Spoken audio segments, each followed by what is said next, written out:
Naiulat namin kahapon ang pagkalunod sa palaisdaan sa San Carlos City, Pangasinan ng isang batang 9 na taong gulang. Ngayon, may isa na naman batang lalaking nalunod sa palaisdaan sa bayan naman ng Bayambang. Makibalita tayo kay Michael Sison. Ang krus na ito sa gilid ng palaisdaan sa barangay Sapang, Bayambang, Pangasinan ang alaala sa sinapit ng 12 anyo sa si Shenrick Valerio. Nalunod doon ng binatilyo. Kasama ng mga kapwa bata, nagtungo ang biktima sa gilid ng fish pond para manghuli ng gagamba. Sabi niya magko-computer daw siya. Humingi sa akin ng pera.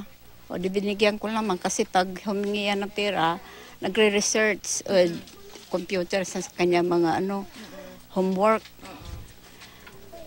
Nagulat na lang ako nung may tumawag sa akin dito ng BHW na nalunod daw yung apo ko.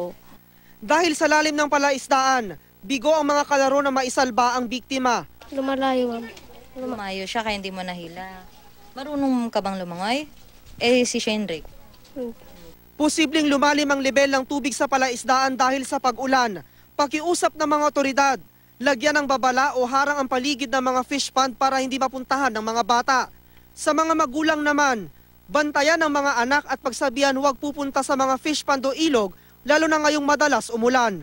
They will closely supervise ang mga activities sa nilang mga anak. Lalo na very risky lalo na ang mga maliligo sa ilog. Michael Sison, Nagbabalita, Pilipinas.